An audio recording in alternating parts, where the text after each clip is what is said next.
அல்ஹம்துலில்லாஹி நஹ்மதுஹு வ நஸ்தஈனுஹு வ நஸ்தக்ஃபிருஹு வ நு'மினு பிஹி வ நதவக்கலு அலைஹி வ நஊது பில்லாஹி மின் ஷுரூரி அன்ஃபுஸினா வ மின் ஸய்யிஆத்தி அஅமாலினா மன் யஹ்திஹில்லாஹு ஃபலா முضில்ல லஹு வ மன் யுض்லில்ஹு ஃபலா ஹாதிய லஹு வ நஷ்ஹது அன் லா இலாஹ இல்லல்லாஹு வஹ்தஹு லா ஷரீக லஹு வ நஷ்ஹது அன்ன முஹம்மதன் அப்துஹு வ ரசூலுஹு ஸல்லல்லாஹு அலைஹி வஸல்லம். அம்மா பஅத் ஃபஅஊது பில்லாஹி மினஷ் ஷைத்தானிர் ரஜீம். பிஸ்மில்லாஹிர் ரஹ்மானிர் ரஹீம். இன்னல்லாஹ லா யுகய்யிரு மா பிகௌமின் ஹத்தா யுகய்யிரு மா பிஅன்ஃபுஸிஹிம். வகால அல்லாஹு தஆலா ஃபீ ஆயத்தின் உஹர் சும்ம லதுஸ்அலுன்ன யௌமஇதின் அனின் நஈம். ஸதகல்லாஹுல் அலியுல் அதீம். அகில உலகையும் படைத்து பரிபாலித்து ரட்சிக்கும் அல்லாஹுக்கே எல்லா புகழும் உரித்தானது. சலாத்தும் சலாமும் நபிகளார் ஸல்லல்லாஹு அலைஹி வஸல்லம் அவர்கள் மீதும் அவர்களது குடும்பத்தினர் தோழர் தொடர்ந்தோர் அனைவரின் மீதும் உலகில் உள்ள மோமின்களான நல்லடியார்களான ஆண்கள் பெண்கள் அனைவரின் மீதும் குறிப்பாக அல்லாஹுவின் அருள் நாடி ஜுமா தொழுகைக்காக அவனது இல்லத்திலே ஒன்று கூடியிருக்கும் நம் அனைவர் மீதும் என்றும் நின்று நிலவட்டுமாக. கண்ணியத்திற்கும் மரியாதைக்கும் உரிய பெரியோர்களே, இளைஞர்களே, தாய்மார்களே, சகோதரிகளே, கடந்த வார ஜும்மா உரையிலே அல்லாஹு ஜல்லஷானஹு தஆலாவினால் நமக்குள்ளே பொதிந்து வைக்கப்பட்டிருக்கக்கூடிய மனித வளம் குறித்து ஏராளமான செய்திகளை நாம் தெரிந்து கொண்டோம். ஹியூமன் ரிசோர்ஸ் என்று சொல்லப்படக்கூடிய மனித வளம் என்பது ஒரு தனி மனிதனுக்கு எவ்வளவு முக்கியத்துவம் வாய்ந்தது, ஒரு குடும்பத்திற்கு, ஒரு சமுதாயத்திற்கு, ஏன் ஒரு நாட்டிற்கு எந்த அளவுக்கு அது பயனளிக்கக்கூடியது என்பதை குறித்தெல்லாம் பல தகவல்களின் பின்னணியிலே நாம் தெரிந்து கொண்டோம். அதன் தொடர்ச்சியாக மேலும் சில செய்திகளை இந்த வாரம் தெரிந்து கொள்ளலாம் என்றும் கூட முன்னறிவிப்பு செய்யப்பட்டிருந்தது. அன்பானவர்களே, கடந்த வார ஜும்மா உரையின் முத்தாய்ப்பாக ஒரு நபிமொழி எடுத்து வைக்கப்பட்டது. அபூ ஹுரைரா ரலியல்லாஹு அன்ஹு அவர்கள் அறிவிக்க புகாரி முஸ்லிம் என்கிற நபிமொழி தொகுப்பிலே பதிவு செய்யப்பட்டிருக்கக்கூடிய தகவல், லா யுல்தகுல் முஃமினு மின் ஹுஜ்ரின் வாஹிதின் மர்ரத்தைன். ஒரு மூமின் ஒரு பொந்திலிருந்து 2 முறை தீண்டப்பட மாட்டான் என்கிற ஹதீஸ். இந்த வார ஜும்மா உரையையும் இந்த ஹதீஸினுடைய கருத்திலிருந்தே நாம் துவங்கலாம். ஒரு மூமினை பொறுத்த வரைக்கும் அவனுக்கு கிடைக்கக்கூடிய மோசமான அனுபவம், விரும்பத்தகாத ஒரு அனுபவத்தின் அடிப்படையில் அவன் பாடம் பெற்றுக்கொள்ள வேண்டும். பெற்றுக்கொண்ட பாடத்தின் அடிப்படையில் தன்னைத்தானே சுயமாக சீர்திருத்தி கொள்ள வேண்டும். இந்த ஹதீஸ் சுருக்கமாக சொல்ல வருகிற செய்தி இதுதான். ஒரு மோமின் ஒரு பொந்திலிருந்து 2 முறை தீண்டப்பட மாட்டான். ஒரு தடவை அவனுக்கு மோசமான அனுபவம் ஏற்படலாம். அது குறித்த அறிவில்லாததன் காரணமாக, அனுபவம் இல்லாததன் காரணமாக ஒரு முறை ஒரு மனிதனுக்கு மோசமான அனுபவம் ஏற்படலாம். ஆனால் அதே அனுபவம் அதே மனிதனுக்கு 2வது தடவை வரக்கூடாது. வந்தால் அவனுடைய ஈமானில் கோளாறு என்கிற அளவுக்கு இந்த மாதிரியாக தவறுகளை, ஒரே தவறை 2வது தடவையும் செய்கிற பொழுது, அல்லது ஒரு தவறிலிருந்து பாடம் பெறாமல் அதே தவறிலிருந்து மீண்டும் மோசமான ஒரு பாடத்தை பெற்றுக்கொள்கிற பொழுது அது ஈமானிய குறைபாடு என்று சொல்லுகிற அளவுக்கு நபி ஸல்லல்லாஹு அலைஹி வஸல்லம் அவர்கள் ஒரு தனி மனுஷனுடைய சீர்திருத்தத்தை பற்றி அழுத்தம் திருத்தமாக வலியுறுத்தி சொல்லுகிறார்கள். மறுபடியும் மறுபடியும் ஒரு மோமினிடம் தொடர்ந்து ஒரே மாதிரியான தவறுகள் வருகிறது என்று சொன்னால் அவர் தன்னுடைய ஈமானை குறித்து கொஞ்சம் மறுபரிசீலனை செய்யணும். ஏனென்றால் இந்த மாதிரியான தவறுகள், அது சின்ன தவறாக இருக்கட்டும், பெருசாக இருக்கட்டும், ஒரு மனுஷன்ட்டு தொடர்ந்து வருகிறது என்று சொன்னால் அது கவனக்குறைவு மட்டுமல்ல, ஈமானிய குறைபாடும் கூட. இப்போ உதாரணமாக, தொழுகைக்காக வேண்டி வரிசையிலே நிற்கிற சமயத்தில், அப்படி நிற்பதற்கு முன்னால் நம்முடைய மொபைல் ஃபோன்களை சைலண்ட் மோடில் போடணும் என்று ஒவ்வொரு தடவையும் நாம் நினைத்தாலும் மறந்து போய்விடுகிறோம். பிறகு தொழுகையில் நின்று கொண்டிருக்கிற பொழுது ஃபோன் அடிக்கிறது என்று சொன்னால் தொழுகையிலேயே அடைச்ச மறந்து போய் தொலைச்சிட்டோமே என்று நினைக்கிறோம் என்று சொன்னால், சலித்து கொள்கிறோம் என்று சொன்னால், அது நம்மிடம் இருக்கக்கூடிய ஈமானிய குறைபாட்டை தான் காட்டுகிறது என்பதை நாம் புரிஞ்சுக்கணும். ஏனென்று சொன்னால் ஒரு தடவை ஏற்பட்ட தவறு மீண்டும் வரக்கூடாது. ரசூலுல்லாஹ் அதை ஈமானிய குறைபாடோடு சேர்த்து தான் சொல்லியிருக்கிறாங்க. இது மாதிரி நிறைய சொல்லி கொண்டு போகலாம். இப்போ ஒரு தவறின் மூலமாக பாடம் பெற வேண்டும். அதே மாதிரி இந்த மாற்றங்கள், சீரமைப்புகள், டெவலப்மெண்ட்ஸ் என்று சொல்லக்கூடிய முன்னேற்றங்கள் ஒரு மனுஷன்ட்ட தொடர்ந்து இருந்து கொண்டே இருக்க வேண்டும். கடந்த வாரம் ஜும்மா உரையில் அந்த ஹதீஸும் சொல்லி காட்டப்பட்டுச்சு. ஒரு மோமினுடைய 2 நாட்கள் ஒரே மாதிரி இருக்கக்கூடாது, ரொட்டீனாக இருக்கக்கூடாது, இயந்திரத்தனமாக இருக்கக்கூடாது. மாற்றங்கள் இருக்கணும், சேஞ்சஸ் இருக்கணும். தொடர்ந்து ஒரே வேலையை செய்து கொண்டிருக்கிற பொழுது அதனால் அவனுக்கு டிப்ரெஷன் ஏற்படலாம். சைக்காலஜிக்கல் என்று சொல்லக்கூடிய மனோவியல், உளவியல் சார்ந்த அறிஞர்கள் இதனை எடுத்து சொல்கிறார்கள். இப்போ மாற்றங்கள் இருக்கணும். ஒரு நாளுக்கும் இன்னொரு நாளுக்கும் இடையில் முன்னேற்றங்கள் இருக்க வேண்டும். அந்த மாற்றங்களுக்கு நம்மை உட்படுத்தி கொள்ளவும் வேண்டும். சில பேர் இருப்பாங்க, அப்படியே தான் நான் இருப்பேன், என்னை பொறுத்த வரைக்கும் எந்த சேஞ்சஸுக்கும் நான் சம்மதிக்க மாட்டேன் என்றெல்லாம் சொல்வார்கள். காலம் மாறிக்கொண்டு இருக்கிறது. அந்த மாற்றத்திற்கு தகுந்த மாதிரி நாமளும் எவ்வளவோ விஷயங்களை மாற்றிக்கொண்டிருக்கிறோம், நம்மை அறியாமலேயே மாற்றிக்கொண்டிருக்கிறோம். தவிர்க்கவே முடியாத மாற்றங்கள் உலகத்தில் நடந்து கொண்டே இருக்கிறது. அந்த மாற்றங்களை நம்மால் தவிர்த்து கொண்டு வாழவே முடியாது. ஒரு காலகட்டத்தில் நவீனங்களை பயன்படுத்துகிற விஷயத்தில் நாம் ரொம்ப பின்தங்கித்தான் இருந்தோம். உதாரணமாக சொல்ல வேண்டும் என்று சொன்னால், நம்முடைய இடத்திலிருந்து, நம்முடைய ஊரிலிருந்து, வெளியூரில் இருக்கக்கூடிய நம்முடைய உறவினர்களுக்கு ஏதேனும் ஒரு தகவல்களை தெரிவிக்கணும்னு சொன்னானாக்கா லெட்டர் போடணும். வாரக்கணக்கான பிறகுதான் அந்த தகவல் அவங்கள போய் சேரும். ரொம்ப அவசரமாக செய்தியை தெரிவிக்க வேண்டும் என்று சொன்னால் டெலிகிராஃப் ஆஃபீஸுக்கு போய் தந்தி அடிக்கணும், அல்லது ட்ரங்க் கால் புக் பண்ணுவாங்க. ட்ரங்க் கால் என்று ஒன்று இருந்துச்சு லேண்ட்லைன் ஃபோனில். போய் வெளியூரில் இருக்கக்கூடிய அந்த எண்ணுக்கு, தொலைபேசி எண்ணுக்கு இங்கிருந்து பதிவு செய்ய வேண்டும். அது அங்கே போய் கனெக்ட் ஆகி கிடைக்கிறதுக்கு 1 மணி நேரத்திலிருந்து 1 நாள் வரைக்கும் கூட காத்திருந்திருக்கிறோம் ஒரு காலகட்டத்தில். அப்படியே அந்த கனெக்ஷன் கிடைச்சாலும் கூட மிகப்பெரிய அளவுக்கு குரலை உயர்த்தி சத்தம் போட்டு பேசணும். இப்படியெல்லாம் ஒரு காலம் நம்முடைய பழைய காலத்தில் கடந்து போயிருக்கிறது. ஆனால் இன்றைக்கு அப்படி இல்லை. வீடியோ காலில் சாட்டிங் பண்ணுற அளவுக்கு நவீனங்கள், மாற்றங்கள் ஏற்பட்டு இருக்கிறது. இந்த மாற்றங்களை நான் ஏற்றுக்கொள்ள மாட்டேன் என்று சொல்லி நம்மளால் வாழ முடியுமா? மாற்றங்கள் என்பது உலகத்தில் இருந்து கொண்டே இருக்கும். அனுமதிக்கப்பட்ட வகையிலே அந்த மாற்றங்களுக்கு நம்மை உட்படுத்தி கொள்ள வேண்டும். இதை அல்லாஹு ஜல்ல ஷானஹு தஆலாவும் குர்ஆனிலே அழுத்தமாக சொல்லுகிறான்.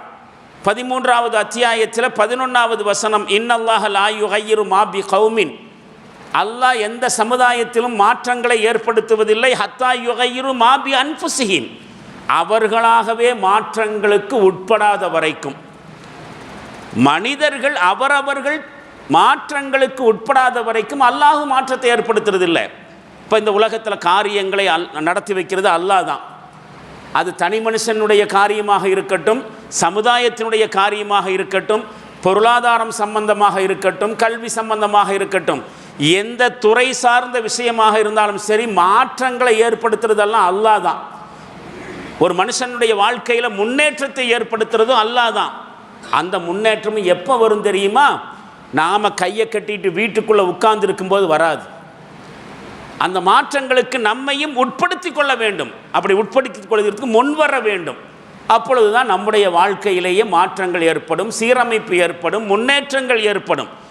குர்ஆனில் அல்லாஹ் சொல்லக்கூடிய விஷயம் அதுதான். எந்த சமுதாயம் தங்களை தாங்களே மாற்றிக்கொள்வதற்கு முன்வரவில்லையோ அந்த சமுதாயத்துக்கு அல்லாஹ்வும் மாற்றங்களை கொண்டு வர்றது இல்லை, குர்ஆனில் சொல்லக்கூடிய செய்தி. இப்போ நான் உங்கள்கிட்ட ஒரு கேள்வி கேட்குறேன்னு வச்சுக்கோங்க. ஒரு தனி மனுஷனுடைய வளர்ச்சி, டெவலப்மெண்ட், முன்னேற்றம் அப்படின்னு சொல்கிறோமா இல்லையா?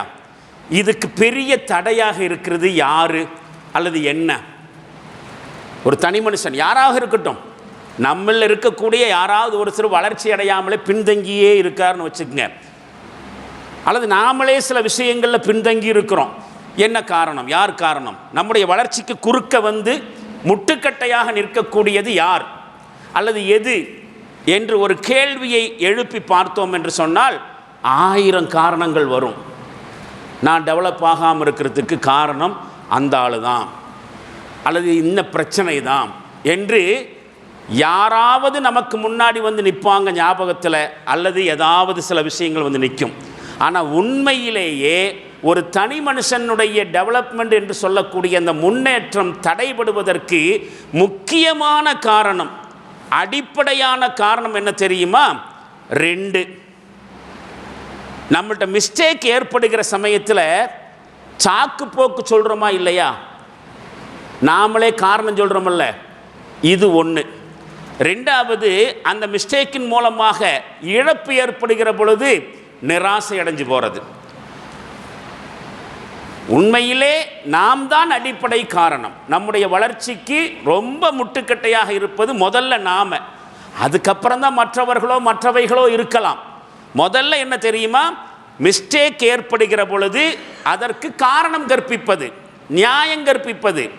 நான் தான் தப்பு பண்ணினேன், ஆனால் அதுக்கு நான் காரணம் இல்லை, அவங்களால தான் பண்ணேன், அதனால தான் இப்படி ஆகிப்போச்சு.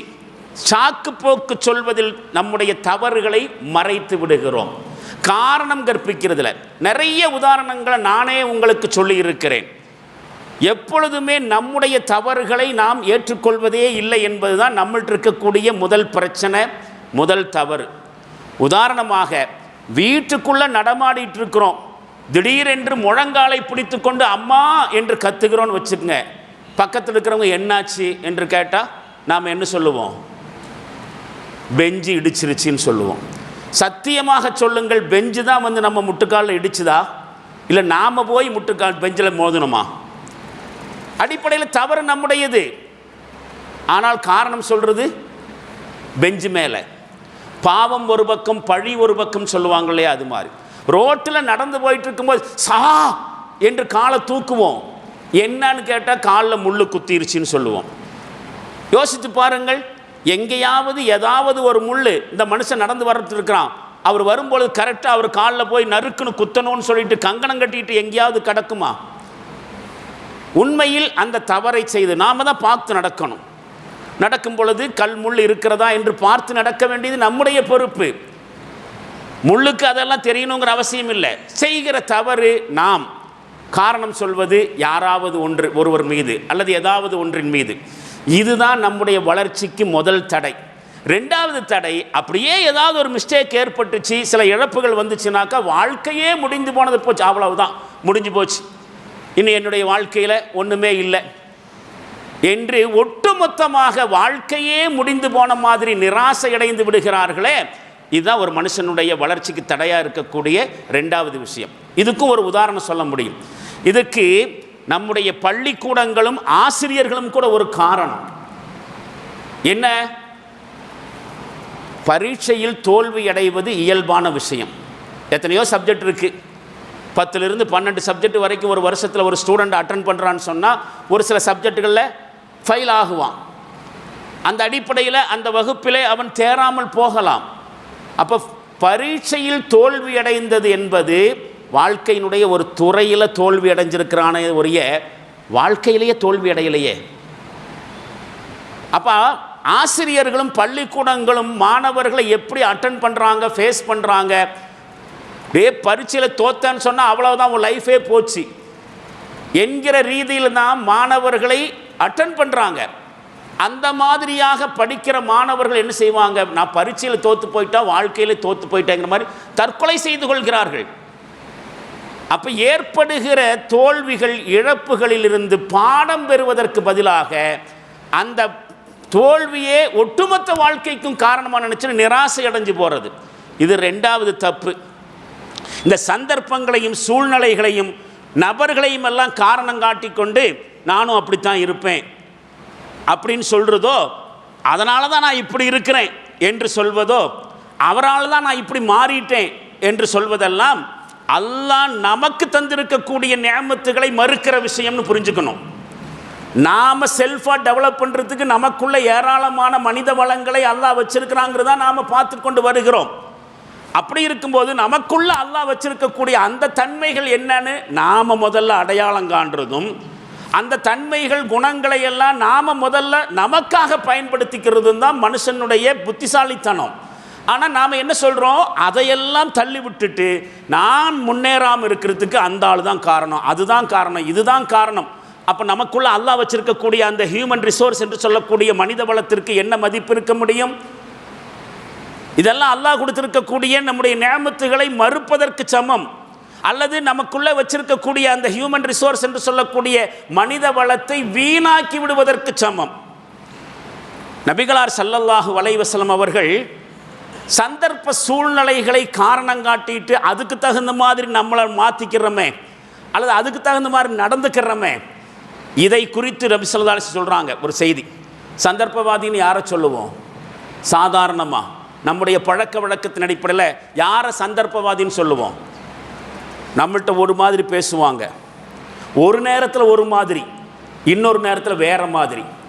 காரியத்தை சாதித்து கொள்வதற்காக சந்தர்ப்பத்துக்கு தகுந்த மாதிரி நெளிவு சுழிவோடு போகிறவனை பற்றி தான் சந்தர்ப்பவாதின்னு சொல்லுவோம். அல்லது நம்மள்கிட்ட ஒரு மாதிரியும் வேறொரு ஆள்கிட்ட வேறு மாதிரியும் பேசக்கூடியவர்களை சந்தர்ப்பவாதி என்றெல்லாம் சொல்லுவோம். ஆனால் நபி ஸல்லல்லாஹு அலைஹி வஸல்லம் அவர்கள் நம்முடைய இந்த ஸ்கேலை எல்லாம் அப்பாற்பட்டு வேறொரு அளவுகோலை சொல்கிறார்கள். சந்தர்ப்பவாதம்னா என்ன, சந்தர்ப்பவாதினா யாரு என்பதை பற்றி சொல்லுகிற பொழுது, லா தக்கூனு இம்மஅத்தன் தகூலூன இன் அஹ்ஸனன் நாஸு அஹ்ஸன்னா வ இன் அஸாஉ லலம்னா.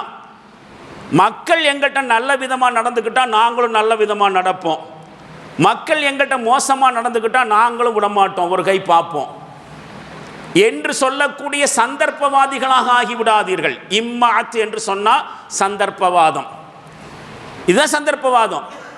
எல்லாரும் என்கிட்ட நல்ல விதமாக நடந்துக்கிட்டால் நானும் நல்ல விதமாக நடப்பேன், என்கிட்ட மோசமாக நடந்துக்கிட்டாக்க நானும் என் வேலையை காமிப்பேன். அப்போது யோசித்து பார்க்கணும், சந்தர்ப்பங்களுக்கும் சூழ்நிலைகளுக்கும் தகுந்த மாதிரி மாறுறது என்ன தெரியுமா? மரமட்டைகள். மரமட்டைகள் தான் அப்படி மாறும்.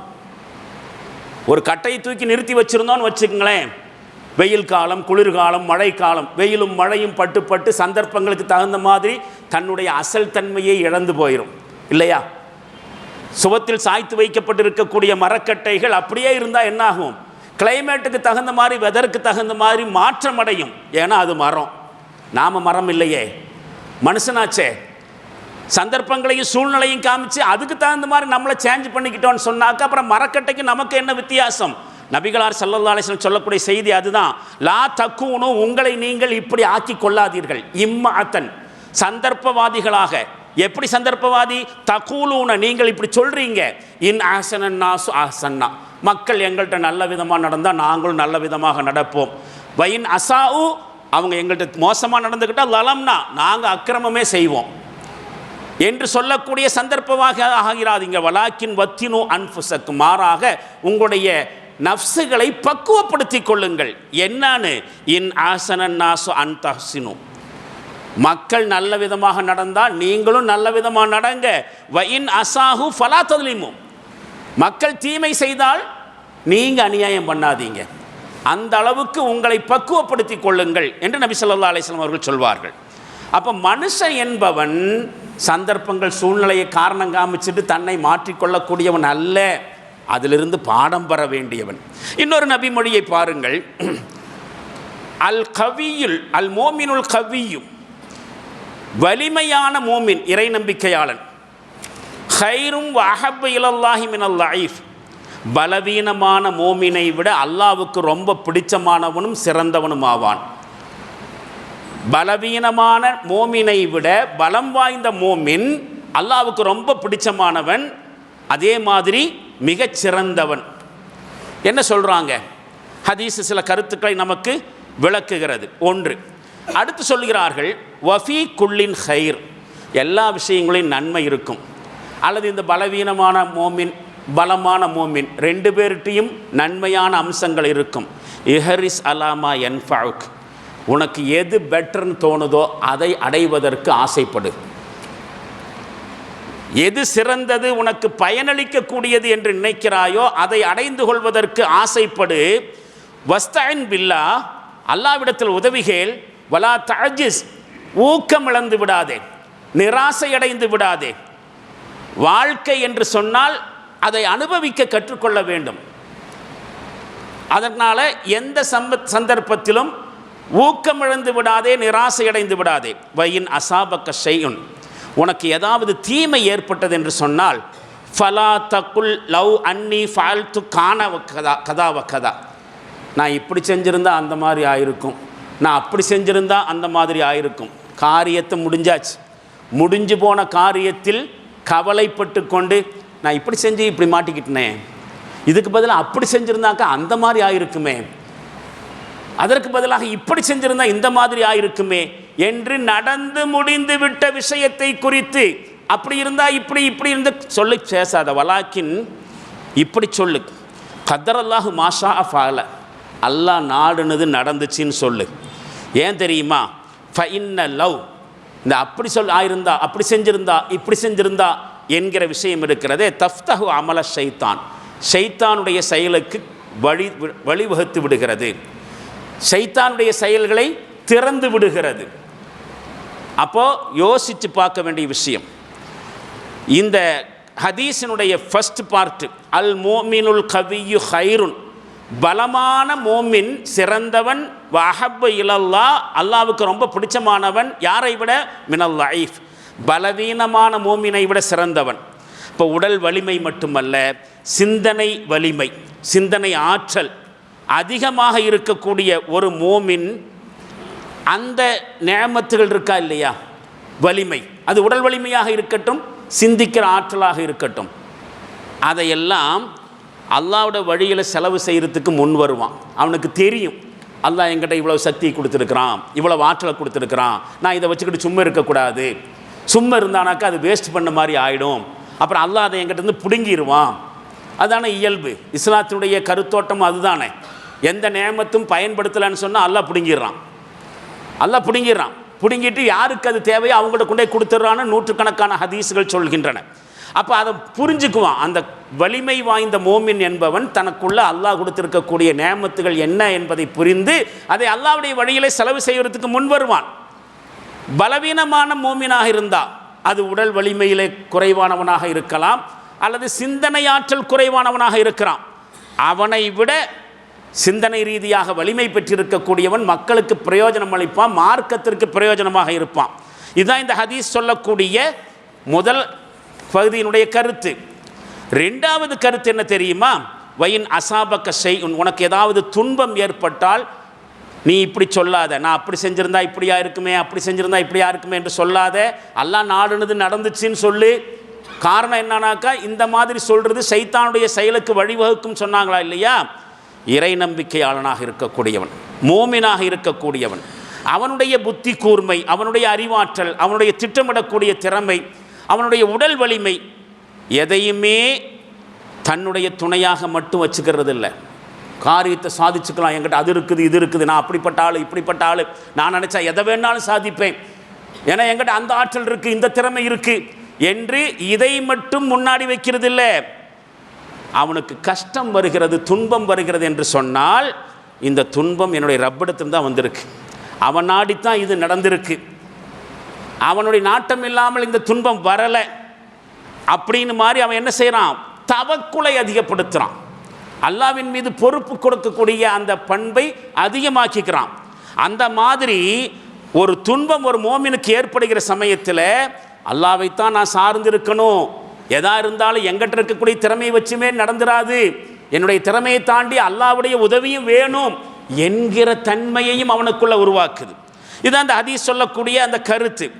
காரணம் என்னன்னு சொன்னாக்கா, பொதுவாக மனுஷன் அவனுக்கு ஏதாவது துன்பங்கள் துயரங்கள் அப்படின்னு வந்துருச்சுனாக்கா அதுக்கெல்லாம் தன்னுடைய பலவீனத்தை காரணமாக நினைக்க மாட்டான். முதல்ல சொன்ன மாதிரி அந்த துன்பங்களுக்கும் துயரங்களுக்கும் யாராவது காரணமாக சொல்லுவான், எதையாவது காரணமாக சொல்லுவான். அந்த மாதிரி சமயத்தில் ஏற்படுகிற மிஸ்டேக் என்னன்னு சொன்னால், இவன் திருந்தவே மாட்டான், முன்னேறவே மாட்டாங்கிறதான். காரணம் என்ன சொன்னால், இவன் இருக்கக்கூடிய பலவீனம் என்னங்கிறத இவன் புரிஞ்சிக்கவே இல்லையே. அப்படி புரிஞ்சிக்காத வரைக்கும் இந்த பலவீனத்தை எப்போ அவன் சீர்படுத்துவான்? ஏன்னா நான் செஞ்ச தப்புக்கு நான் காரணம் இல்லை, வேற ஏதோ ஒன்று, யாரோ ஒன்று. இந்த மாதிரி மனுஷங்களுடைய வாழ்க்கையில் முன்னேற்றம், டெவலப்மெண்ட்ஸ் என்று வரவே வராது. இப்போ பாருங்கள், ஒன்று ரெண்டு சம்பவத்தை யோசிப்போம். உஹது யுத்தம் இஸ்லாமிய வரலாற்றில் நடைபெற்ற முக்கியத்துவம் வாய்ந்த யுத்தங்களில் உஹது யுத்தத்துக்கும் ஒரு பெரிய பங்கு இருக்குது முக்கியத்துவத்தில். பத்ர் யுத்தத்துக்கு சமமாக பேசப்படுகிற அளவுக்கு உஹது யுத்தமும் முக்கியத்துவம் வாய்ந்த ஒரு யுத்தம். அந்த யுத்தம் நடைபெற்று கொஞ்ச நாளுக்கு பிறகு நபிகளார் ஸல்லல்லாஹு அலைஹி வஸல்லம் அவர்கள் அபூபக்கர் சித்திக் ரலியல்லாஹு அன்ஹு, உமர் ரலியல்லாஹு அன்ஹு, உஸ்மான் ரலியல்லாஹு அன்ஹு அவங்களோட உஹது மலையின் மேலே ஏறி நின்றுட்டு இருக்கிறாங்க. ஏதோ ஒரு காரியத்துக்காக வேண்டி உஹது மலை மேலே ஏறிட்டு இருக்காங்க. யாரெல்லாம்? ரசூலுல்லாவும், அபூபக்கர் சித்திக், உமர் ரலியல்லாஹு அன்ஹு, உஸ்மான் ரலியல்லாஹு அன்ஹு, 3 பேரோடு சேர்ந்து ரசூல்லா நின்றுட்டு இருக்கும்போது லைட்டாக உஹது மலை கொஞ்சம் குலுங்குச்சு. சின்னதாக ஒரு எர்த்குவேக், ஒரு லைட்டான ஒரு பூகம்பம், லேசாக அசையுது. இப்போ நபி ஸல்லல்லாஹு அலைஹி வஸல்லம் அவர் சொல்வார்கள், ஏ உஹதே குலுங்காத, உன் மேலே யார் நின்றுட்டு இருக்காங்க தெரியுமா? ஒரு நபியும் 2 ஷஹீதுகளுமாக்கும். உன் மேலே நின்றுட்டு இருக்கிறது ஒரு நபியும் 2 ஷஹீதுகளாக்கு நின்றுட்டு இருக்கிறாங்க, குலுங்காத என்று சொல்லிட்டு ஒரு சென்டென்ஸ் சொல்கிறாங்க. என்ன தெரியுமா? இன்ன ஜபல் உஹத யுஹிப்புனா வ நுஹிப்புஹு. இந்த ஜபல் இருக்க உஹது மலை, அது நம்மளை நேசிக்குது, நாமளும் உஹது மலையை நேசிக்கிறோன்னு சொன்னாங்க. உஹது மலை நம்மை நேசிக்கிறது, நாமும் உஹது மலையை நேசிக்கிறோம் அப்படின்னு சொன்னாங்க. இப்படி ஒரு சம்பவம் ரசூலுல்லாஹ்வுடைய வாழ்க்கையில். ஏன் சொன்னாங்க இப்படி? எங்கேயாவது மலை மனுஷங்களை நேசிக்குமா? மலையை யாராவது நேசிப்பாங்களா? இருக்கும் இயற்கை விரும்பிகள், நிறைய மரம் மட்டைகளோடு வளர்ந்து தூரத்துலேருந்து பார்க்கும்போது மலம் ஒரு பெரிய சைட் சீயிங், கண்ணுக்கு குளிர்ச்சியாகவும் மனசுக்கு இதமாக இருக்கக்கூடிய பார்த்து நேசிப்பாங்க, இல்லைன்னு சொல்ல முடியாது. மலை மனுஷனை நேசிக்குமா? ஏன் ரசூல்லா இப்படி சொன்னாங்க?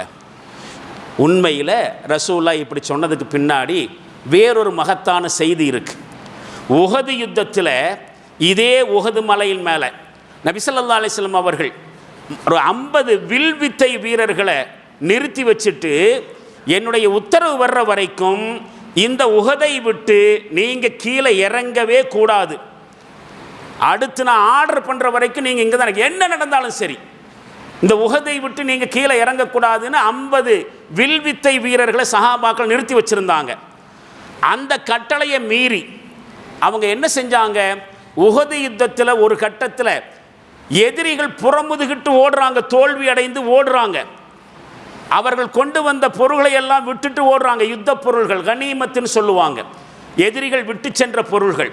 அதையெல்லாம் போட்டபடிக்கு எல்லாரும் ஓடிட்டு இருக்கிறாங்க. அந்த கனிமத்து பொருள்களை எல்லாம் சஹாபாக்கள், கீழே இருந்த சஹாபாக்கள் கலெக்ட் பண்ணிட்டு இருக்கும் பொழுது நபி ஸல்லல்லாஹு அலைஹி வஸல்லம் அவர்களால் நிறுத்தப்பட்ட இந்த 50 வீரர்களுக்கு ஒரு சின்னதாக ஒரு நப்பாசை, எல்லா பொருள்களையும் கீழே நிற்கிற சஹாபாக்களை எடுத்துகிட்டு போகிறாங்க. நமக்கு எதுவும் கிடைக்காம போயிட்டா என்ன பண்ணுறது? யுத்தம் தான் முடிஞ்சு போச்சே, எல்லாரும் வாங்க இறங்கி போய் அவங்களோட சேர்ந்து நாமளும் கிடைச்சதை வாரிக்குவோன்னு சொல்லும் பொழுது சில பேர் சொன்னாங்க, வேண்டாம், என்ன நடந்தாலும் ரசூல்லா இதை விட்டு இறங்கக்கூடாதுன்னு சொல்லியிருக்கிறாங்க, இறங்கக்கூடாது. ஆமாம் சொன்னாங்க, எப்போ யுத்தம் நடக்கும்போது இறங்கக்கூடாது, இப்போ தான் யுத்தம் முடிஞ்சு எதிரிகளை ஓடிட்டாங்களே, இனி என்ன இறங்குறதுக்கு என்று சொல்லி நபி ஸல்லல்லாஹு அலைஹி வஸல்லம் அவருடைய சொல்லை மீறி, கட்டளையை மீறி உஹதை மலையை விட்டு கீழே இறங்கி விட்டார்கள். அப்படி இறங்குறனால முஸ்லிம்களுக்கு பெரிய அளவுக்கு இழப்பு ஏற்பட்டுச்சு. நாம் அதெல்லாம் தெரிஞ்சிருக்கிறோம். அந்த உஹதை சுற்றி அப்போ இஸ்லாத்திற்கு வராமல் இருந்த அந்த ஹாலித் பின் வலீத் ரலியல்லாஹு அன்ஹு அவர்கள் ஒரு சின்ன படையோட மலையை சுற்றி வந்து முஸ்லீம்களை பின்னாடி அட்டாக் பண்ணதில் ஒரு வெற்றி, பெரிய வெற்றி, ஒரு சின்ன தோல்வியில் முடிஞ்சிருச்சு. இப்படி ஒரு சம்பவம் நடந்தது தெரியும். அதனால் முஸ்லீம்களுக்கு மத்தியில் ஒரு வகையான ஆயாசம் ஏற்பட்டுச்சு, ஒரு சின்ன நிராசை. அப்படி முஸ்லீம்களில் ஒரு சில பேர் சொல்லிகிட்டு இருந்தாங்க. என்ன சொல்லிகிட்டு இருந்தாங்க தெரியுமா? சே, ஹாலித் பின் வலீது ஒரு படையை கூட்டிகிட்டு வந்து மலைக்கு பின்னாடியிலேருந்து வந்து நம்மளை அட்டாக் பண்ணிட்டார். இந்த மலை இருந்தனால அவங்க பின்னாடியோட வந்து நமக்கு தெரியாமையே போச்சு. இந்த மலை மட்டும் இந்த இடத்தில் இல்லாமல் இருந்திருந்தால் நமக்கு உஹதில் கிடைச்ச வெற்றிக்கு ஒரு பாதிப்பு ஏற்பட்டிருக்காது, 100% நமக்கு வெற்றி கிடைச்சிருக்கும். அந்த வெற்றி கம்மியாகி போனதுக்கு காரணம் இந்த மலை தான். இந்த மலை இங்கே நின்னதுனால தானே அவங்க பின்னாடி வந்து அட்டாக் பண்ணது நமக்கு தெரியாமல் போச்சு என்று அப்படி சொன்னாங்க சில சஹாபாக்கள். அப்போ காரணம் என்ன?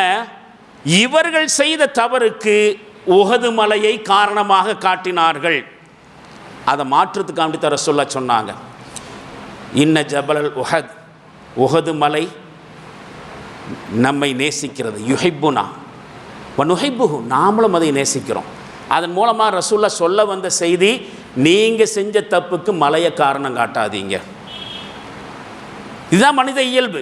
நாம் செஞ்ச தவறுக்கு நம்மை காரணமாக நாம் ஆக்க மாட்டோம். எதையாவது சொல்லுவோம், யாரையாவது சுட்டி காட்டுவோம். இதுதான் ரசூல்லா சொல்ல வர்ற செய்தி. இப்போது இந்த வரிசையில் நாம் யோசித்து பார்க்க வேண்டிய முக்கியமான விஷயம் இருக்குது. நான் போன வாரம் ஒரு செய்தி சொன்னேன். அமல் என்கிற ஒரு வார்த்தை, அமல் என்று சொல்லுகிற பொழுது நமக்கெல்லாம் தோன்றது என்ன தெரியுமா? இபாதத், வழிபாடுகள் என்கிற அந்த விஷயத்தை தான் இபாதத்துன்னு சொல்கிறோம். அந்த இபாதத்தை தான் அமலுங்கிற வார்த்தையிலையும் பொதுவாக முஸ்லீம்கள் பயன்படுத்துகிறாங்க. அவர் நல்ல அமல் செய்கிறவர், நோன்பு வச்சு தொழுதுட்டு குரான் ஓதிட்டு நஃபிலான நோன்புகள் வைக்கிறது, நஃபிலான திக்ர் ஃபிக்ர்கள் எல்லாத்துலையும் ஈடுபாடு, நல்ல அமல் செய்கிறாரப்பா. இந்த அமல் என்கிற வார்த்தையை ஒரு ஸ்பிரிச்சுவல் கோணத்திலேயே நாம் அட்டன் பண்ணிட்டோம். ஒரு ஆன்மீக ரீதியாகவே அந்த வார்த்தையை நம்ம பார்க்க ஆரம்பிச்சிட்டோம். அமல் அப்படின்னு சொன்னால் இபாதத்து.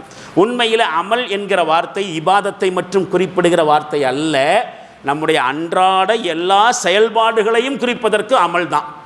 உம்மால் என்று அரபியில் சொன்னால் ஒர்க்கர்ஸ்ன்னு அர்த்தம், பணியாளர்கள்.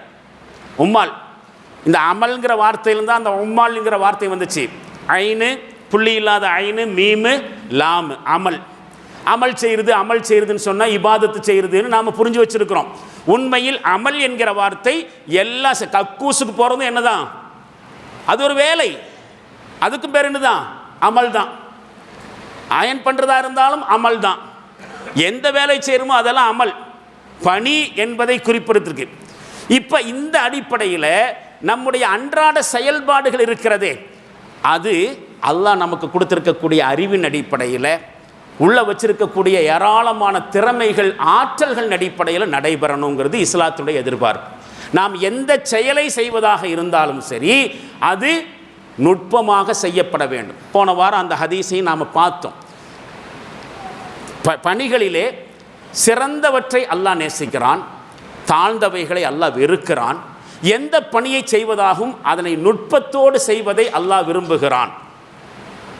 பர்ஃபெக்டாக செய்வதை, சீராக செய்வதை அல்லாஹ் விரும்புகிறான் என்றெல்லாம் போன வாரம் சில ஹதீஸ்களை பார்த்தோம். அப்போ நம்முடைய அன்றாட வாழ்க்கையில் காலை எழுந்தது முதல் மீண்டும் அடுத்த நாள் காலை எழுகிற வரை எல்லா பணிகளிலும் ஒரு ஒழுங்கு, ஒரு நேர்த்தி. நம்முடைய வழக்கு பாஷையில் சொல்வது அந்த சிட்டையாக செய்கிறதுன்னு சொல்லுவாங்க, பர்ஃபெக்டாக செய்கிறது. அதை அல்லாஹ் ரொம்ப நேசிக்கிறான். அப்படி இருக்கக்கூடியவர்களைத்தான் முஹ்சின் என்று சொல்லப்படுகிறது. அப்படி செயல்படுவதற்கு பெயர் தான் இஹ்சான் என்று சொல்லப்படுகிறது. அப்போ எல்லா செயல்பாடுகளும், தொழுகையில் மட்டும் பர்ஃபெக்ஷன் இல்லை, நம்முடைய அன்றாட செயல்பாடுகள், ஒரு சப்பலை மெயின்டைன் பண்ணுறது வரைக்கும் இஸ்லாம் விரும்புகிறது.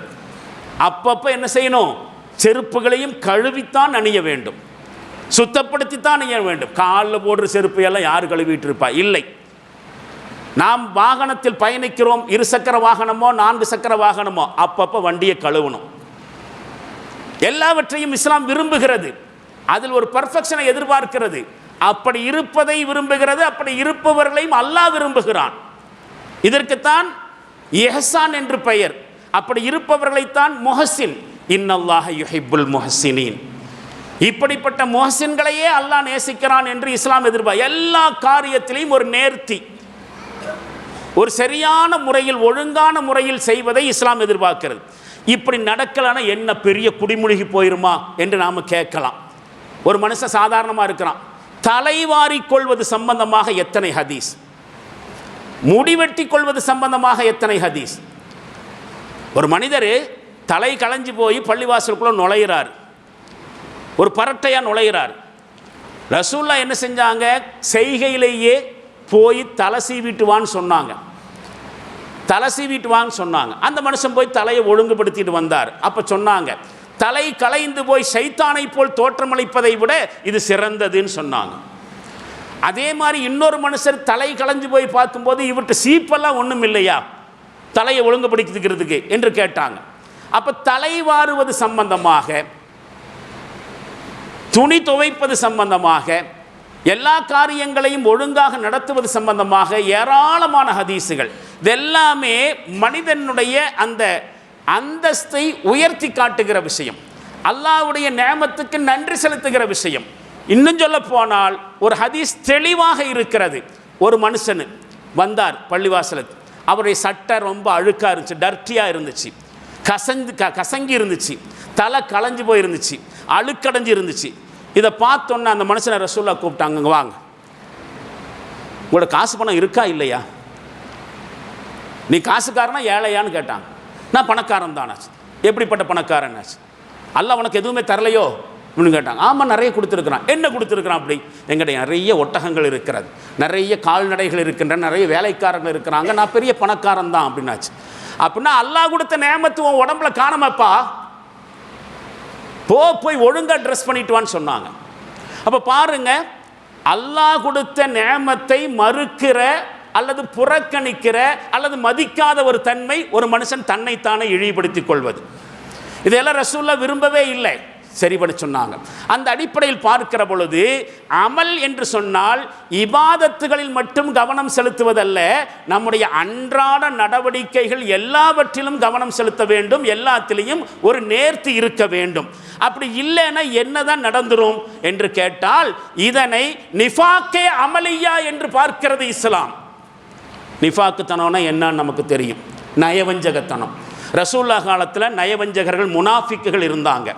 இந்த முனாஃபிக்குகள் ரெண்டு வகை இருந்தாங்க. ஒரு வகை என்னங்கிறது நமக்கு நல்லாவே தெரியும், நிஃபாக்குல் அகீதா, கொள்கையில் ஏற்படுகிற நயவஞ்சகத்தனம். இஸ்லாம் ஒரு கொள்கை சொல்லுது, அல்லாஹ் தான் ஒருத்தன், கடவுள் என்பவன் ஒருவன் தான், ரசூலுல்லாஹ் உள்பட ஏராளமான இறை தூதர்கள் வந்திருக்கிறாங்க, அல்லாஹ் வேதத்தை கொடுத்துருக்கிறான், மறுமைன்னு ஒன்று இருக்கு, நடக்கிறதெல்லாம் அல்லாஹ்வுடைய நாட்டப்படி தான் நடக்குது. இதெல்லாம் கொள்கைகள், இஸ்லாம் சொல்லக்கூடிய அடிப்படையான கொள்கைகள். இதில் நயவஞ்சகத்தனம் காமிக்கிறது. உங்களுடைய கொள்கை சரியா இல்லையா அப்படிங்கிறது எங்களுக்கு குழப்பம் இல்லை, உங்களுடைய கொள்கைகளை நாங்கள் ஏற்றுக்கொள்ளவே இல்லை, சரியில்லைங்கிற ஐடியாவில் தான் நாங்கள் இருக்கிறோம், அதில் நாங்கள் உறுதியாக இருக்கிறோம், ஆனால் நாங்கள் உங்கள் கூட தான் இருப்போம். இதான் நிஃபாக்கே அகீதா, கொள்கையில் ஏற்படுகிற நயவஞ்சகத்தனம். ரசூலுல்லாஹ் காலத்தில் சஹாபாக்களோடு மிங்கிலா இருந்தாங்க. இவங்க நல்லா தெரியும் அவங்களுக்கு, ரசூலுல்லாஹ் சொல்றதை ஏற்றுக்க மாட்டோம், அல்லாஹ்வுடைய பற்றிய கான்செப்டாக இருக்கட்டும், மறுமை பற்றிய கான்செப்டாக இருக்கட்டும், துனியா சம்பந்தமான கான்செப்டாக இருக்கட்டும், இது தப்பு, நீங்கள் சொல்றதை ஏற்றுக்கொள்ள மாட்டோம், அதில் நாங்கள் கரெக்டாக இருக்கிறோம், ஆனாலும் உங்கள் கூட தான் இருப்போம். கொள்கையில் ஏற்படுகிற நயவஞ்சகத்தனம், இதுக்கெல்லாம் பல காரணங்கள் இருக்கு. இப்படி இன்னைக்கும் சில பேர்கள் இருக்கலாம். இந்த மாதிரி நிஃபாக்கே அகீதான் சொல்லக்கூடிய கொள்கையில் ஏற்படுகிற நயவஞ்சகத்தனத்துக்கு சூழ்நிலை ஒன்று இருக்கு. என்னன்னு கேட்டாக்கா, இன்னைக்கு இருக்கக்கூடிய சமூக சூழ்நிலையின் காரணத்தினால சத்தியத்தை ஹக்க புரியாமல் இருக்கக்கூடிய ஒரு நிலைமை, தங்களை சுற்றி நடந்து கொண்டிருக்கக்கூடிய கட்டுப்பாடுகள்னால சத்தியத்தை புரிஞ்சு கொள்ள முடியாத ஒரு சூழ்நிலை. உதாரணத்துக்கு, முஸ்லிம்களுடைய கொள்கையை பற்றியும் முஸ்லிம்களுடைய நடவடிக்கைகளை பற்றியும் முஸ்லிம் அல்லாதவர்களுக்கு நல்ல அபிப்பிராயம் உண்டு. பல நேரங்களில் முஸ்லிம்களை சிலாகித்து பேசக்கூடிய நான் முஸ்லிம்கள் உண்டு. ஏன், பல சந்தர்ப்பங்களில் இஸ்லாத்தை விட்டு கொடுக்காமல் பேசக்கூடிய நான் முஸ்லிம் உண்டு. அசாதாரணமான வன்முறைகள் நடக்கிற சமயத்தில், குறிப்பாக பாலியல் வன்முறைகள் நடக்கிற பொழுது, இதுக்கெல்லாம் தீர்வு முஸ்லிம்களுடைய சட்டம் வரணுமப்பா, ஷரியத் சட்டம் வந்தா தாப்பா இது ஒழியும் என்று பேசக்கூடியவர்கள் உண்டு. ஆனாலும் முஸ்லிம்கள் கூட வரமாட்டாங்க. ஏன்னா தங்களை சுற்றி இருக்கக்கூடிய சமூக விலங்குகள், அதனால இஸ்லாத்துக்கு வர முடியாமல் தடுத்திருப்பார்கள். சத்தியத்தை புரிந்தாலும் சத்தியத்திற்கு கூட நிற்க மாட்டாங்க, பேசுவாங்க. இதே மாதிரி சமூக விலங்குகள் காரணமாக, தடைகள் காரணமாக சத்தியத்தை ஏற்க விரும்பாத நிலை இருக்கு. ஏற்றுக்கிட்டா இதையெல்லாம் விட வேண்டி வரும். முஸ்லிம்கள் சொல்கிற மாதிரி இன்னைக்கு கூட இருக்கா இல்லையா, பயானில் சொல்கிறது எல்லாம் நடைமுறைப்படுத்த முடியுமா? பயானில் பேசுகிறதுக்கு நல்லா இருக்கும், ஹஜ்ரத் சொல்கிறது எல்லாம் நம்ம ஃபாலோ பண்ணிட்டு இருக்க முடியுமா என்று சத்தியத்தை புரிந்தாலும் அதை விட்டு கொடுப்பதால் ஏற்படுகிற இழப்பை என்ன செய்ய முடியாது, அட்டன் பண்ண முடியாது. ஆயத்தையும் ஹதீஸும் சொல்கிறத கேட்டால் என்னால் வாழ முடியாது. இதுதான் நிஃபாக்கே அகீதா, கொள்கையில் இருக்கக்கூடிய நயவஞ்சகத்தனம். இதை விட்டுருவோம். நாம் யோசித்து பார்க்க வேண்டிய விஷயம் என்ன தெரியுமா? இந்த மாதிரி ரசூலுல்லாஹ் காலத்தில் கொள்கையில் நயவஞ்சகத்தனம் வச்சுருந்தாங்களே, அவங்க மேலே எந்த ஆக்ஷனுமே எடுக்கலை. ஒரு கட்டம் வரைக்கும் எந்த ஆக்ஷன் எடுக்கல. அவர்களை குறித்தெல்லாம் அல்லாஹ் எச்சரிக்கை மட்டும்தான் செஞ்சான். உங்களுக்கு மத்தியில் முனாஃபிக்கள் இருக்காங்க, முனாஃபிக்கள் விஷயத்தில் எச்சரிக்கையாக இருங்க, அவங்க இப்படியெல்லாம் சூழ்ச்சி பண்ணுவாங்க என்று ஆயத்து மூலமாக அல்லாஹ் அப்பப்போ என்ன செஞ்சான், சில அவார்னஸை கொடுத்துட்டு இருந்தான். அதை தவிர இந்த கொள்கை ரீதியான நயவஞ்சகர்கள் இருக்காங்களே, நிஃபாக்கே அமலியா அகீதா, அதில் அவங்க மேலே எந்த விதமான துறைவாரியான நடவடிக்கை எடுக்கலை. டிசிப்ளினரி ஆக்ஷன் சொல்லுவாங்க, ஒழுங்கு நடவடிக்கை, அந்த மாதிரி இவங்க மேலே எந்த ஆக்ஷன் எடுக்கலை. கடைசி வரைக்கும் என்னமோ செய்யுங்கப்பா அப்படின்னு ரசூலுல்லாஹ் விட்டுட்டாங்க. ஒரு கட்டத்தில் அவங்கள இஸ்லாமிய சமுதாயத்திலிருந்தே ஒரேடியாக வலிச்சு தொடச்சி வெளியே வீசினாங்க. அது வரைக்கும் அவங்க மேலே என்ன செய்யலை, ஒழுங்கு நடவடிக்கை மாதிரி எடுக்கலை. கொள்கை குழப்பவாதிகள், கொள்கை நயவஞ்சகர்கள், அது வேற. இப்போ யோசித்து பார்க்க வேண்டிய விஷயம் என்ன தெரியுமா? நம்மள்கிட்ட எந்த நிஃபாக் அகீதாவும் இல்லை, கொள்கையில் நம்மள்கிட்ட எந்த நயவஞ்சகத்தனமும் இல்லை. ஆனால் செயல்பாடுகளில் நயவஞ்சகத்தனம் வரலாம். அதுக்கு பேர் தான் நிஃபாக்கே அமலியா, அன்றாட செயல்பாடுகளில் நயவஞ்சகத்தனம். நான் இப்போ சொல்லிட்டு இருக்கிறது கொஞ்சம் டெக்னிக்கல் ஆஸ்பெக்ட், ரொம்ப தத்துவார்த்த ரீதியான விஷயம், ஆனாலும் புரிஞ்சுக்கிறதுக்கு ஒன்றும் கஷ்டமான விஷயம் இல்லை. இந்த மாதிரி செய்திகள் முஸ்லீம் சொசைட்டிக்கு மத்தியில் பொதுவாக வர்றது இல்லை. ஏன்னா இதெல்லாம் ரொம்ப டஃப்பான விஷயமா இருக்குது, இதெல்லாம் அறிவுஜீவிகள் ஆலிம்சாக்கள் பேசுகிற விஷயம், நமக்கு அதுக்கு சம்பந்தம் இல்லை என்கிற ரீதியில் தான் இந்த மாதிரியான விஷயங்களை எல்லாம் முஸ்லீம் சமுதாயம் அட்டன் பண்ணியிருக்கு. ஆனால் புரிஞ்சுக்கிறதுக்கு ஒன்றும் கஷ்டமான விஷயம் அல்ல. இந்த நிஃபாக்கே அமலியா இருக்கே, இதுக்கு தான் சஹாபாக்கள் பயந்தாங்க. அவங்கள்ட்ட கொள்கை ரீதியான குழப்பம் இருக்கல, நம்மள்ட்டையும் இல்லை. நம்முடைய அகீதா இஸ்லாமிய கொள்கை பர்ஃபெக்டாக தான் இருக்கு. அல்லாஹ்வின் மீது நமக்கு சந்தேகம் இருக்கா? மறுமையின் மீது சந்தேகம் இருக்கா? நல்லதும் கெட்டதும் அல்லாஹ் தான் நடத்தி வைக்கிறாங்கிறது நமக்கு மாற்று கருத்து இருக்கா? இல்லை. அதையெல்லாம் நாம் பர்ஃபெக்டாக நம்புகிறோம். அந்த நம்பிக்கையின் அடிப்படையில் தான் நாம் மோமின்களாக இருக்கிறோம். நம்மிடத்திலே நிஃபாக்கே அகீதா என்று சொல்லக்கூடிய கொள்கை நயவஞ்சகத்தனம் இல்லை, அதில் நாம் தைரியமாக இருக்கலாம். ஆனால் நிஃபாக்கே அமலியா என்று சொல்லக்கூடிய அன்றாட செயல்பாடுகளிலே நயவஞ்சகத்தனம் இல்லாதவர்கள் தானா என்று கேள்வி எழுப்பி பார்த்தால் நம்மளால் பதில் சொல்ல முடியாது. என்ன பாருங்களேன், அப்படின்னா என்ன அர்த்தம் என்று கேட்டால், நம்முடைய இஸ்லாமிய செயல்பாடுகளிலே ஏற்படக்கூடிய சின்ன சின்ன தவறுகள், கவனக்குறைவுகள், தாமதங்கள், இதெல்லாம் தான் நிஃபாக்கே அமலியா, செயல் ரீதியான நயவஞ்சகத்தனம் சொல்லப்படுகிறது. இந்த நிஃபாக்கே அகீதா அளவுக்கு நிஃபாக்கே அமலியாவும் பெரிய விஷயமா? ஒரு மனுஷன் தன்னுடைய அன்றாட நடவடிக்கையில் அப்படி இப்படி இருக்கிறதெல்லாம் கொள்கை குளறுபடியோடு சேர்த்து சொல்லப்படுற அளவுக்கு ரொம்ப பெரிய விஷயமான்னு கேட்கலாம். சரியான கோணத்தில் யோசனை செஞ்சு பார்த்தால் ரிசல்ட்டை பொறுத்த வரைக்கும், விளைவை பொறுத்த வரைக்கும் இந்த நிஃபாக்கே அகீதான் சொல்லக்கூடிய கொள்கை நயவஞ்சகத்துக்கு கொஞ்சமும் குறைஞ்சதில்லை இந்த நிஃபாக்கே அமலியா. இஸ்லாமிய இயக்கத்தினுடைய ஆரம்பகால வரலாற்றில் நிஃபாக்கே அகீதாவை விட நிஃபாக்கே அமலியா என்று சொல்லக்கூடிய நம்முடைய செயல்பாடுகளிலே ஏற்படுகிற பலவீனங்கள், குறைபாடுகள், இதுக்குத்தான் கடுமையான கண்டனமும் இதன் பேரில் தான் பெரிய அளவுக்கு ஒழுங்கு நடவடிக்கையும் எடுக்கப்பட்டிருக்கிறது.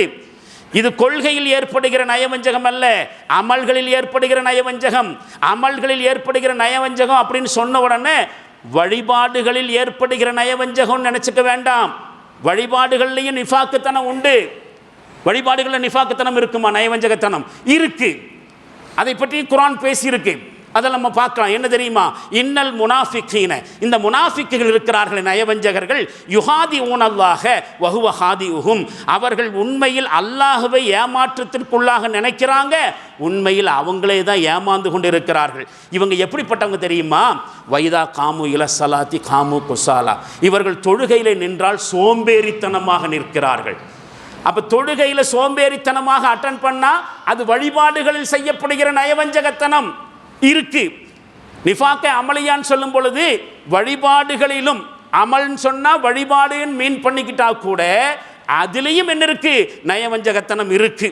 இது தொடர்ந்து வருகிறது. ஆனால் இங்கே சொல்லிட்டு வரக்கூடிய இந்த நிஃபாக்கே அமலியாங்கிறது இபாதத்துகளில் ஏற்படுகிற நயவஞ்சகத்தனம் அல்ல, நம்முடைய அன்றாட நடவடிக்கைகளிலே செயல்பாடுகளிலே ஏற்படுகிற நயவஞ்சகத்தனம். வெளிப்படையாக சொல்வதாக இருந்தால் அல்லாஹ் நமக்குள்ள சிறப்பான பண்புகளை வச்சிருக்கிறானே, மனுஷங்கிற அடிப்படையில், மூமின்கிற அடிப்படையில், முஸ்லிம்கிற அடிப்படையில் நம்மள்கிட்ட ஒரு ஒழுங்கை எதிர்பார்க்கிறானே, அதில் ஏற்படுகிற அலட்சியம், பலவீனம். ஒரு உதாரணம் சொல்கிறேன். சிறுநீர் கழிக்கிறது மனுஷனுடைய ஒரு சராசரியான இயல்பான ஒரு செயல்பாடு. ஒன்றுக்கு போகிறதுங்க. ஆனால் இந்த ஒன்றுக்கு போகிறதுல எவ்வளவு கவனமாக இருக்கணும்னு சொல்லியிருக்காங்க தெரியுமா? 2 விஷயம் இதில் பார்க்கணும். நீர்நிலைகளில் சிறுநீர் கழிக்கக்கூடாது. காற்று வீசிட்டு இருக்கும்போது சிறுநீர் கழிக்கக்கூடாது. காற்று வீசுகிற திசையை பார்த்து. ஏன்? ட்ரெஸ்ஸில் ஆகும். ஒரு சிறுநீர் துளி ட்ரெஸ்ஸில் படுறது கூட இஸ்லாம் விரும்பலை.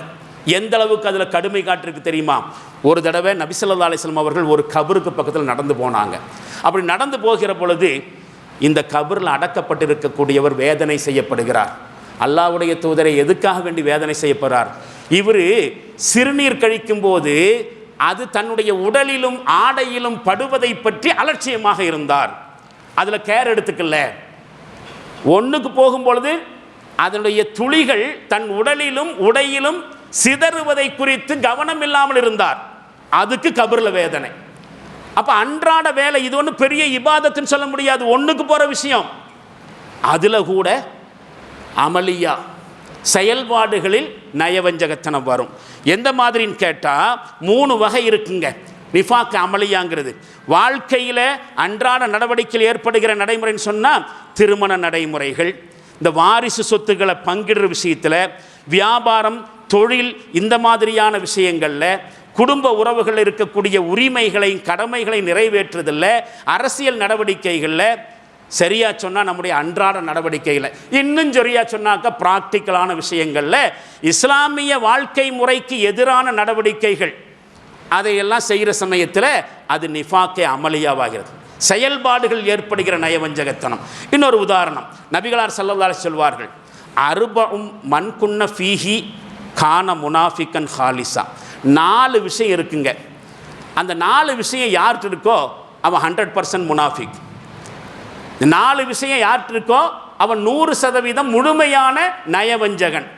வமன் கானத்து ஃபீஹி ஹஸ்லத்தும் மின்ஹுன்ன. இந்த 4ல் ஏதாவது ஒரு குணம் அவனிடம் இருக்குமானால் கானத்து ஃபீஹி ஹஸ்லத்தும் மினன் நிஃபாக், அவன்கிட்ட நயவஞ்சகத்தனத்தினுடைய ஒரு கேரக்டர் இருக்குன்னு அர்த்தம். 4 இருந்தால் முழுமையான முனாஃபிக், 4ல் 1 இருந்தால் காவாசி முனாஃபிக் என்று சொன்னார்கள். என்ன தெரியுமா? இப்போ இதை பற்றி யோசிங்க. நம்முடைய அன்றாட நடவடிக்கைகளில் இது இருக்கா இல்லையான்னு பாருங்க, நமக்கு விஷயம் வழங்கிடும். என்ன என்று கேட்டால், ஹத்தா யதஉஹா, இந்த 4 விஷயத்தையும் விடுற வரைக்கும் அவன் முனாஃபிக்கு தான். இதஅத்தமின ஹான, நம்பிக்கையாக ஏதாவது விஷயத்தை ஒப்படைக்கப்பட்டால் மோசடி செய்வான். ஏதாவது பொருளை ஒப்படைச்சிடும், பத்திரமா வச்சுக்கோ, நான் கேட்குற வரைக்கும் இதை நீயே வை, கேட்கும்போது கொடு. பொருளை ஒப்படைச்சிருக்கலாம், ஏன் ஒரு விஷயத்தை ரகசியமாக வச்சுக்கோ, யார்ட்டையும் சொல்லாதேன்னு சொல்லியிருக்கலாம். அமானிதமாக யாரிடமாவது எதையாவது பொருள்களையோ ஒப்படைத்தால், ஒரு விஷயத்தை வைத்தால் அதற்கு மாசடி செய்வேன், பார்த்துக்கிறேன், நான் இதை மிஸ்யூஸ் பண்ண மாட்டேன், யார்ட்டையும் சொல்ல மாட்டேன்னு சொல்கிறது, சொல்லிவிட்டு அடுத்தோண்டு போய் சொல்லிடுறது. இருக்கா இந்த குணம்? அமல்களில் ஏற்படுகிற நயவஞ்சகத்தனம், அன்றாட நடவடிக்கைகளில் ஏற்படுகிற நயவஞ்சகத்தனம். வைதா ஹதச கதிப, பேசுனா பொய் சொல்லுவான். நம்மள்ட்ட இருக்கா அந்த கேரக்டரு? இருக்குனாக்கா பொய் சொல்கிறதெல்லாம் ஒரு தப்பா? இன்னைக்கெல்லாம் யார் பொய் சொல்லாமல் இருக்கிறான்? பேசினால் பொய் சொல்வான் என்றால் நிஃபாக்குத்தனம் அவனிடத்தில் இருக்கிறது, நிஃபாக்கே அமலியா. அதே மாதிரி வைதா ஆஹத கதர, வாக்குறுதி கொடுத்தால் மாற்றம் செய்வான். வாக்குறுதி கொடுத்தா நிறைவேற்றணும், ஆனால் என்ன செய்யறதில்லை, அதை நிறைவேற்றதில்லை. இது நிஃபாக்குத்தனம். அதே மாதிரி வைதா ஹாசம ஃபஜர, சண்டை போட்டால் கெட்ட வார்த்தை போட்டு திட்டுவான். சண்டை போடுறது பெரிய விஷயம் இல்லை, வாக்குவாதம் செய்கிறது இயல்பு. ஆனால் வாக்குவாதம் செய்யும்போது மனித இயல்புக்கு மாற்றமாக கெட்ட வார்த்தை போட்டு பேசுகிறான்னா நிஃபாக்குத்தனத்தின் ஒரு அம்சம் அவன்ட்டு இருக்குது. இப்போ யோசிச்சு பாருங்க. அப்போ அன்றாட நடவடிக்கைகளில் ஏற்படுகிற பலவீனங்கள், குறைபாடுகள், இந்த ஹெச்ஆர்டி என்று சொல்லக்கூடிய மனிதவள மேம்பாட்டை தடுத்து நிறுத்துகிற விஷயம். அதனால தான் அதை நிஃபாக்குங்கிற வார்த்தையோடு குர்ஆன் சொல்லுகிறது. அந்த வார்த்தையை சொல்லலை, நிஃபாக்குத்தனம், நயவஞ்சகத்தனம் என்று சொல்லுகிறது. ரெண்டாவது, ஒரு முஸ்லிம் அப்படிங்கிற வகையில் இஸ்லாமிய கொள்கைகள், வாழ்க்கையினுடைய நடவடிக்கைகளை பரவலாக்குறதுல, பிரச்சாரம் செய்வதில் நாம் பின்தங்கி இருக்கிறோன்னு சொன்னால் நாமளும் ஒரு வகையில் முனாஃபிக்கு. நமக்கு வந்த இஸ்லாத்தை அடுத்தவங்கள்ட்ட கொண்டு போய் சேர்த்த வேண்டியது நம்முடைய தார்மீக கடமை. மௌத்தாவதுக்குள்ளே 10 பேரையாவது இஸ்லாத்துக்கு கொண்டு வந்துடணுங்கிறது இல்லை, குறைஞ்சபட்ச ஒரு 10 இஸ்லாமிக் மெசேஜையாவது கன்வே பண்ணிடணும். அதை செய்யலையா நம்மகிட்ட நிஃபாக்கே அமலியா இருக்குன்னு அர்த்தம். அதே மாதிரி முஸ்லீம்களுடைய வாழ்க்கை ஒரு சாட்சியம், இஸ்லாத்துக்கான சாட்சியம். அதில் குறைபாடு படுத்தினா அதுவும் நிஃபாக் அமலியா தான். அதனால் சொல்ல வருகிற செய்தி என்ன தெரியுமா? எந்த ஒரு விஷயமாக இருக்கட்டும், நமக்கு பொறுப்பு இருக்கிறது. நம்முடைய அன்றாட செயல்பாடுகள் மிக மிக தூய்மையானதாக, நேர்மையானதாக, சிறந்ததாக, உச்சபட்சமான நேர்த்தியானதாக இருக்க வேண்டும். அதை குறித்து ஏராளமான செய்திகள் இருக்கிறது. ஒரே ஒரு செய்தியை சொல்லி முடிவு கொண்டு வரலாம். அல்லாஹ் சொல்லுகிறான், சும்மல துஸ் அலுன்ன யௌமை இதின் அனின் நயீம். அன்றைக்கு நாளை மறுமை நாளிலே உங்களுக்கு கொடுக்கப்பட்ட நியாமத்துகளை குறித்து நீங்கள் விசாரிக்கப்படுவீர்கள், நிச்சயமாக விசாரிக்கப்படுவீர்கள். இந்த வசனத்தின் அடிப்படையில் நாளைக்கு மறுமையில், அடியானே உனக்கு நான் எந்த வகையில் எல்லாம் உனக்கு நியாமத்துகள் கொடுத்தேன், உன்னை எப்படியெல்லாம் படைத்தேன், எத்தனையோ பேர்களை கூன் குருடாக, முடமாக, நொண்டியாக, புத்தி சுவாதீனம் இல்லாதவர்களாகெல்லாம் படைத்தேனே, உனக்கு அறிவை கொடுத்தனே, ஆற்றலை கொடுத்தனே, சிந்திக்கக்கூடிய வலிமையை கொடுத்தனே, இதையெல்லாம் வச்சு என்ன பண்ணினேன்? இதெல்லாம் நேமத்தாக தானே கொடுத்தேன். இந்த நேமத்துகளை குறித்து அல்லாஹ் விசாரிக்கிற பொழுது நாளைக்கு நம்முடைய அன்றாட செயல்பாடுகளை குறித்தும் விசாரிப்பானே. அப்படியானால் யோசித்து பார்க்க வேண்டிய விஷயம், அன்றாட செயல்பாடுகளிலே பலவீனம் ஏற்படுவதும் குறைபாடு ஏற்படுவதும் ஒரு தனி மனிதனோடு சம்பந்தப்பட்ட விஷயம் அல்ல. அவன் இருந்தால் அவனுக்கு நல்லது, இல்லைனாக்கா அதுக்கு என்ன பண்ண முடியும்? அப்படி கடந்து போகிற விஷயம் அல்ல. நம்மில் ஒவ்வொருவரும் பர்ஃபெக்ட் ஆக வேண்டும். நம்மில் ஒவ்வொருவரும் மிஸ்டர் பர்ஃபெக்ட் என்கிற பட்டத்தை நாளை மறுமையில் பெற வேண்டும். அதற்கு முயற்சி செய்ய வேண்டும் என்பதுதான் இஸ்லாம் எதிர்பார்க்கக்கூடிய மனிதவள மேம்பாட்டினுடைய பிரதானமான எதிர்பார்ப்பு. போன வாரமும் இந்த வாரமும் அது குறித்த சில செய்திகளை தெரிந்து கொண்டிருக்கிறோம். தெரிந்து கொண்ட விஷயத்தின் அடிப்படையிலே இன்றிலிருந்து, இப்பொழுதிலிருந்து நம்முடைய பலவீனங்கள், குறைபாடுகள் களையப்பட வேண்டும். வாழ்க்கையினுடைய அடுத்த கட்டத்தை நோக்கி முன்னேறுவதற்கு தனி மனிதனாக, குடும்ப தலைவனாக, சமுதாயத்தினுடைய உறுப்பினராக, மோமினாக, முஸ்லிமாக, இஸ்லாத்திற்கு சாட்சி வழங்குபவனாக நிறைய விஷயங்களை இன்றிலிருந்து கடைபிடிப்பதற்கு சபதம் மேற்கொள்வோம். அல்லாஹு ஜல்ல ஷானுஹு தஆலா அதற்கான தௌஃபீக்கை நம் அனைவர்களுக்கும் நிறைவாக தந்தருள்வானாக. வாஹிர் தாவானா அல்ஹம்துலில்லாஹி ரப்பில் ஆலமீன். பாரக்கல்லாஹு லனா வ லக்கும் ஃபில் குர்ஆனில் அதீம் வ நஃபஅனா வ இய்யாக்கும் பில் ஆயாத்தி வ ذிக்ரில் ஹக்கீம். இன்னஹு தஆலா ஜவாதுன் கரீமும் மலிக்கும் பர்ரு ரഊஃபுர் ரஹீமுன் வ ரப்புன் ஹலீம்.